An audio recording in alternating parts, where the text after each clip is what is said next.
महाराष्ट्र विधानसभा में विपक्ष के नेता पद को लेकर विवाद चरम पर पहुंच गया है।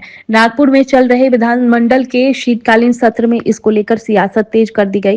विधानमंडल के दोनों सदनों में पिछले एक साल से विपक्ष के नेता के पद खाली हैं। इसके चलते महाविकास अघाड़ी के नेताओं ने सत्तारूढ़ महागठबंधन की आलोचना की। अब इस मुद्दे पर तरह तरह की प्रतिक्रियाएं सामने आ रही है। कांग्रेस के वरिष्ठ नेता विजय वडेदीवार ने इसकी आलोचना की है। उन्होंने कहा कि ये दोनों पद संवैधानिक है, इन्हें खाली रखकर सत्तारूढ़ दल संविधान के प्रति अविश्वास दिखा रहा है। महाराष्ट्र के इतिहास में यह पहली बार है कि विपक्ष के नेता का पद इतने लंबे समय तक खाली रखा गया है।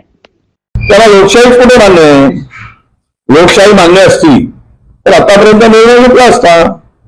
लोकशाहीवर विश्वास नाही, ज्यांचा संविधानावर विश्वास नाही, अशा लोकांच्याकडून फार अपेक्षा बाळगणं काल आपण पाहिलं की ज्यावेळेस पुतीनजींना भेटायला विरोधी पक्ष नेत्याला विरोध केला जातो।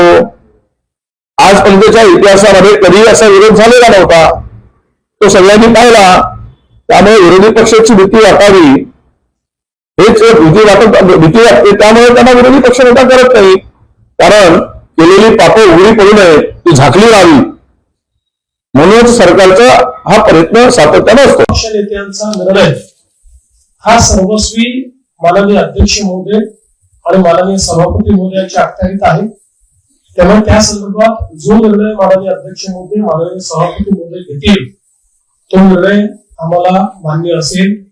त्या संदर्भात आमचा कुठला आग्रह नाही, कुठला दुराग्रह नाही।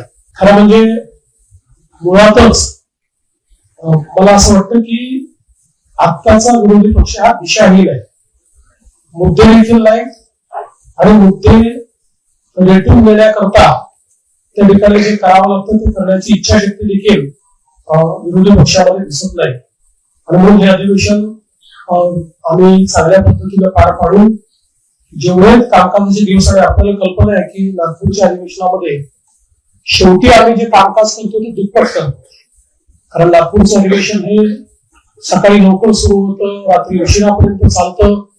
त्यामुळे दिवसाला 5 तास काम करणं अपेक्षित असतं, पण 10 तासाच्या वर का प्रत्येक दिवशी नागपूरच्या अधिवेशनामध्ये साधारणपणे आम्ही करत असतो। त्यामुळे कुठेही कामकाजाचे तास कमी होतील असं मला या ठिकाणी वाटत नाही।